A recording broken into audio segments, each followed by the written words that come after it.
আসসালামু আলাইকুম, welcome to Tanvir একাডেমিতে। আজকের ভিডিওটিতে আমরা পাওয়ার পয়েন্টে সুন্দর একটি ডিজাইন তৈরি করা শিখব। এই ডিজাইনটির মাধ্যমে আপনি আপনার প্রেজেন্টেশনকে আরো বেশি আকর্ষণীয় করে তুলতে পারবেন। তো অলরেডি আপনার স্ক্রিনে লক্ষ্য করতে পারতেছেন এখানে ওয়েলকাম একটি ডিজাইন তৈরি করা আছে। আমরা যদি একটু দেখি যে এটার ভিতরে আসলে কি ইফেক্ট দেওয়া হয়েছে। দেখুন, প্রথমত আপনি যখন স্লাইড শোতে যাবেন তখন স্বাভাবিকভাবে আপনার উইন্ডোটা এমন দেখাবে। তা যখন আমরা নেক্সট স্টেপে যাব, দেখুন এটা আমার হ্যাঙ্গিং হলো এবং দেখা যাচ্ছে যে আমার প্রত্যেকটা যে লেটার আছে এই প্রত্যেকটা লেটার একটু কি করলো, নাড়াচাড়া করলো এবং মনে হচ্ছে যেন আমরা কোনো কিছু দিয়ে এটাকে ঝুলিয়ে রেখেছি। তা আজকের ভিডিওটিতে এই ইফেক্টটাই আপনি কিভাবে দিবেন এবং এরকম ডিজাইন কিভাবে তৈরি করবেন এটা শিখব। প্রথমত আমরা পাওয়ার পয়েন্ট প্রোগ্রামটি ওপেন করব। তারপরে হোম মেনু থেকে এখানে একটা নিউ স্লাইড নিলাম এবং লেআউট থেকে এটাকে অবশ্যই ব্ল্যাঙ্ক করে দিবেন। তারপরে এই যে আমাদের স্লাইড পেজটা আছে এটার ব্যাকগ্রাউন্ড কালারটা একটু চেঞ্জ করবেন। আমি ডিজাইন মেনুতে গেলাম। ডিজাইন মেনু থেকে ডান পাশে দেখবেন ফরম্যাট ব্যাকগ্রাউন্ড, এই যে টুলটি আছে এখানে যাবেন। এখান থেকে আপনি যেই টাইপের ব্যাকগ্রাউন্ড কালার দিতে চান সেটা দিতে পারেন, পিকচার চাইলেও দিতে পারেন। তো আমি এখানে পিকচার আর টেক্সচার ফিল এটা ক্লিক করলাম। এখান থেকে আপনি চাইলে বিভিন্ন টাইপের এই যে টেক্সচার ফিলের এই আইকনটির এখানে গেলে বিভিন্ন টাইপের ফিল আছে, আপনি যেই ফিলটা দিতে চান সেটা দিতে পারেন, যে ডিজাইনটা দিতে চান। আমি এটাই রাখলাম। রাখার পরে আমি ফরম্যাট ব্যাকগ্রাউন্ড এই নেভিগেশন প্যানটাকে আমি ক্লোজ করে দিলাম। এখন আমরা যে কাজটি করব, আমরা চলে যাব হোম মেনুতে। হোম মেনু থেকে এখান থেকে ড্রয়িং গ্রুপ থেকে এখানে আমরা এই যে টেক্সট বক্সে ক্লিক করলাম এবং এখানে একটা টেক্সট বক্স তৈরি করলাম। এখানে যেহেতু আমরা ওয়েলকাম দিয়ে ইফেক্টটা তৈরি করতে চাচ্ছি ওয়েলকামের উপরে, প্রথমত আমি এখানে ডাব্লু লিখলাম বড় হাতের। আমি এটাকে বড় করতেছি। ফন্ট সাইজটা আপনি এটা সিলেক্ট করে হোম মেনু থেকে ফন্ট গ্রুপ থেকে এখান থেকেও বড় করতে পারবেন এবং এইটাকে আমরা যেই ফন্ট দিব আপনি অবশ্যই একটা বোল্ড টাইপের ফন্ট দিবেন। আমি এখানে এই ফন্টটা দিলাম। আপনি অ্যারিয়াল ব্ল্যাক দিতে পারেন, পপিন্স ব্ল্যাক দিতে পারেন, একটু বোল্ড মোটা টাইপের ফন্ট দিবেন। ওকে, আমি এই ফন্টের এটা সেন্টার করে দিলাম। এটাকে আর একটু বড় করি। বেশি বড় করা যাবে না, কারণ আপনার লেখা যদি বেশি হয়ে যায় তখন লেটার সংখ্যা অনেক বেড়ে যাবে। তা আমরা এখন এটাকে এখানে রাখবো, রেখে এটার ভিতর কিছু ইফেক্ট দিব। আমি চলে যাব এই টেক্সট বক্সটা সিলেক্ট করে শেপ ফরম্যাটে। আপনি এখান থেকে টেক্সট ফিলে গিয়ে আপনি যেই ফিল কালারটা দিতে চান সেটা দিতে পারেন। আমি এই ফিল কালারটা দিলাম। তারপরে ওয়ার্ড আর্ট স্টাইলের এই অ্যারো আইকনে ক্লিক করলাম এবং এখান থেকে আমরা যে কাজটি করব শ্যাডোতে যাব। শ্যাডো থেকে প্রিসেটের এখান থেকে আমরা এটাকে রাইট, অফসেট রাইট এটা দিয়ে দিলাম এবং এখান থেকে আমরা অ্যাঙ্গেলটা একটু বাড়িয়ে দেব আর সাইজটা একটু বাড়িয়ে দেব, হালকা একটু বাড়িয়ে দেবেন সাইজটা। ডিস্টেন্সটা একটু হালকা বাড়িয়ে দেবেন, মানে আপনি কিভাবে রাখতে চাচ্ছেন সেটা এখান থেকে আপনি বুঝতে পারবেন যে আপনি আসলে কেমন রাখতে চাচ্ছেন। এখান থেকে আমরা সেটা নিজেরাই বুঝতে পারবো। ধরুন আমি এমনই রাখলাম। রাখার পরে এখন যে কাজটি করব, আমরা হোম মেনু থেকে ড্রয়িং গ্রুপ থেকে একটি ওভাল শেপ নিব। শিফট বাটন প্রেস করে ছোট্ট একটি ওভাল শেপ তৈরি করবেন। এই ওভাল শেপটে আমরা সিলেক্ট করে শেপ ফিল থেকে এটাকে করে দেব সাদা, আউটলাইন করে দেব নো আউটলাইন, আর শেপ ইফেক্ট থেকে আমরা এই শ্যাডোতে গিয়ে এই যে ইনার টপ শ্যাডো করে দেব এবং এটাকে ধরে এখন আপনি এই যে আমাদের লেটারটি আছে এটার এখানে এনে আমি ছেড়ে দিলাম। আর একটু যদি নিচে নিতে চান নিতে পারেন। ওকে, এবার আমরা একটা লাইন শেপ নিব এবং আমাদের যে স্লাইড পেজটা আছে এটাকে একটু ছোটো করি। লাইন শেপটা অবশ্যই আমাদের যেই স্লাইড পেজ আছে এটার বাইরে নেবেন। আচ্ছা, এটা মাপটা আমাদের সঠিকভাবে নিতে হবে। এজন্য আমরা এই যে ওভাল শেপটা আছে সেখান থেকে ধরে শিফট বাটন প্রেস করে উপরে নিয়ে যাবেন। ওকে, এবার আমরা এই লাইনটাকে শেপ আউটলাইন থেকে এটাকে কালো করে দিব, আবার শেপ আউটলাইন থেকে উইডটা আমরা 1 করে দিব।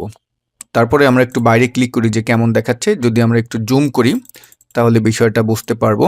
দেখুন, হ্যাঁ, এখন এটাকে অবশ্যই যে কাজটা করবেন যে এই যে ওভাল শেপটা আছে এটার শেষে আপনি রাখবেন, মানে এটার মাঝখানে রাখা যাবে না, একদম এটার সাথে লাগিয়ে দিতে হবে, এর আউটলাইনের সাথে একদম। দেখুন, আশা করি যে এখন ঠিক আছে। ওকে, এখন আমরা এখানে একটা সুতার মতো একটা দাগ দিব। তা এজন্য আমরা হোম মেনু থেকে আমরা এখান থেকে এই যে দেখবেন যে এই অ্যারোতে গেলে এই যে শেপটা আছে অথবা এই শেপটা নেবেন আপনি। হ্যাঁ, এটা নিয়ে এখন এখানে আরেকটু জুম করি। আমি জুম করে যেই লাইনটা যেখান থেকে শুরু হয়েছে এখান থেকে এই পেনটা ধরে একটু বাইরে একটা টান দেবেন। আমি ধরুন বাইরে এইভাবে একটা টান দিলাম। এখন যদি জুম আউট করি, ওকে, এখন এই শেপটাকে আমরা ধরে, যেটা আমরা কিছুক্ষণ আগে কলমের মতো আইকন দিয়ে তৈরি করলাম, এটাকে আমরা শেপ আউটলাইনে গিয়ে কালো করে দিলাম এবং উইডটা আমরা করে দিলাম 1। ডান। আমাদের দেখুন কাজ কিন্তু শেষ। এখন আমরা যে কাজটি করব, এই সবগুলোকে সিলেক্ট করে গ্রুপ করব। কন্ট্রোল এ দিলাম, কন্ট্রোল এ দিয়ে সব সিলেক্ট হয়ে গেল। রাইট বাটন ক্লিক করে আমরা গ্রুপে গিয়ে গ্রুপ করে দিলাম। ডান। এবার যে কাজটি করব, এটাকে সিলেক্ট করে আমরা চলে যাব অ্যানিমেশনে। এখানে আমরা ফ্লাই ইন দিব এবং ইফেক্ট অপশন থেকে করে দিব ফর্ম টপ। তারপরে আমরা এই অ্যানিমেশন প্যানটা ওপেন করবে, এখানে ক্লিক করে ডান পাশে আমাদের যে অ্যানিমেশনটা দেখাচ্ছে এটার উপরে গিয়ে ডাবল ক্লিক করব। এটাকে আমরা করে দেব বাউন্স, হালকা বাউন্স দেবেন আপনি, হালকা, আমি ধরুন এমন দিলাম, ওকে দিলাম, একটু বাউন্স খেলো। এরপরে এটা মুভ করবে, মানে ডানে বামে একটু নাড়াচাড়া দিবে, এরকম করবে। তা আমরা এই ডান পাশের এই অ্যানিমেশনটা সিলেক্ট করে এইটার ভিতরে অ্যানিমেশন দেবো। এইটা সিলেক্ট করে আমরা এই অ্যাড অ্যানিমেশন এই টুলে যাব। এখান থেকে আপনি এই যে ইমপেসিসের 3 নম্বরটা, যেটা এই যে এটাই আমরা ক্লিক দিলাম, দেখুন এটা কিন্তু হালকা নাড়াচাড়া করতেছে, তাই এটা একবার করে থেমে যাচ্ছে। তো এটা আমরা এই দ্বিতীয় অ্যানিমেশনের এখানে এসে ডাবল ক্লিক দিব। এখন টাইমিংয়ে যাবেন, টাইমিং থেকে আমরা এই যে রিপিটে গিয়ে এটা কয়বার রাখতে চান, আমি 3 দিয়ে দিলাম এবং ওকে দিয়ে দিলাম। দেখুন এখন 3 বার পর্যন্ত এভাবে কিন্তু কি করবে, হ্যাঁ মুভ করবে। ওকে, এখন আমরা যে কাজটি করব, এইটাকেই সিলেক্ট করে কন্ট্রোল ডি দিয়ে আপনি ডুপ্লিকেট করেন, এখানে একটা বসান। ধরুন আমি এইভাবে একটু নিচে দিয়ে দিই, হালকা একটু নিচে দিয়ে দিই, এরকম দিলাম। তারপর আর একটা কন্ট্রোল ডি দিয়ে ওয়েলকাম হতে আমাদের কয়টা লাগবে সেভাবে আপনি এখন সেট করেন। WEL ওয়েলকাম, এখন COME আরও 4টা লাগবে। কন্ট্রোল ডি দিলাম, এটাকেও আমরা একটু নিচে আনলাম, তারপর আবার কন্ট্রোল ডি, তারপর এটাকে আমরা একটু উপরে দিলাম, কন্ট্রোল ডি, এটা এভাবে একটু নিচে দিলাম, আর একটা আমরা কন্ট্রোল ডি দিলাম। ওকে, তাহলে ওয়েলকাম, ঠিক আছে। এখন আমরা কন্ট্রোল এ দিয়ে সবগুলো সিলেক্ট করে এটাকে আমরা আপনি পজিশনটা সেট করে দেবেন। আরেকটা দেখুন, এখানে কিন্তু আমার যে লেটার সাইজটা এটা কিন্তু একটু বড় ছিল, এই জন্য এমন হয়ে গেছে। আপনারা চেষ্টা করবেন লেটার সাইজ আর একটু ছোটো করতে, ঠিক আছে। এখন এই প্রত্যেকটাই টেক্সট বক্সে গিয়ে আমি এখন এটাকে করে দেবো ই করে দিয়ে এই যে লেটারটা সেটা সিলেক্ট করে আমরা অ্যারো বাটন প্রেস করে আমরা এটার সাথে লাগিয়ে দেওয়ার চেষ্টা করব। দেখুন এখন কিন্তু ঠিক আছে। ওকে, ওয়েল, তারপরে এই এটার যদি ফিল কালার চেঞ্জ করেন, শেপ ফরম্যাটে গিয়ে টেক্সট ফিলে গেলাম, এটাকে যদি কোনো কালার দিতে চান, যেমন আমি এটা দিলাম ওয়েল, এখন এইটা হবে এল, আমি এল দিলাম।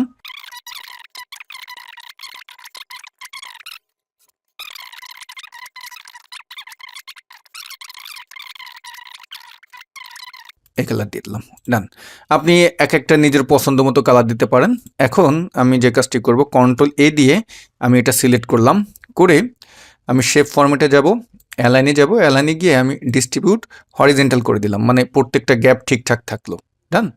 আর এই অ্যানিমেশনে গিয়ে অ্যানিমেশন প্যান ওপেন করে এই প্রত্যেকটা অ্যানিমেশন কন্ট্রোল এ দিয়ে সিলেক্ট করবেন, স্টার্টে গিয়ে প্রত্যেকটা করে দিবেন উইথ প্রিভিয়াস। ওকে, এখন যদি আমি স্লাইড শোতে যাই, দেখুন সুন্দরভাবে কিন্তু আমার এটা তৈরি হয়ে গেল। আবার যদি একটু দেখেন, দেখতে পাচ্ছেন তো ডিয়ার ভিউয়ার্স, এটা কিন্তু খুবই সহজ একটা প্রসেস। একবার যদি সময় নিয়ে প্র্যাকটিস করেন, পরবর্তীতে আপনি দেখতে পারবেন এটা আপনার কাছে, তো পরবর্তীতে আপনি দেখতে পারবেন এটা তৈরি করতে আপনার অতটা বেশি সময় লাগবে না। তো ডিয়ার ভিউয়ার্স, ভিডিও শেষ করার আগে আপনাদেরকে একটি অ্যানাউন্সমেন্ট দিচ্ছি। এই মাসের 14 তারিখে আমাদের মাইক্রোসফট অফিস এক্সপার্ট কোর্সের 31তম ব্যাচের ক্লাস শুরু হতে যাচ্ছে। যারা আমাদের এই 31তম ব্যাচে ভর্তি হতে চান, ভিডিও ডেসক্রিপশন বক্সে দেখবেন আমাদের কোর্সের লিঙ্ক দেওয়া আছে। লিঙ্কে ক্লিক করলেই আপনি আমাদের কোর্স সম্পর্কে সকল তথ্য পেয়ে যাবেন, অথবা স্ক্রিনে যে নাম্বারটি আছে এই নাম্বারটিতে ফোন করলে আমরা আপনাকে SMS এর মাধ্যমে আমাদের কোর্সের লিঙ্ক দিয়ে দেব। সেই লিঙ্কে ক্লিক করলে আপনি আমাদের কোর্স সম্পর্কে সকল তথ্য পেয়ে যাবেন। সবাই ভালো থাকবেন, আল্লাহ হাফেজ।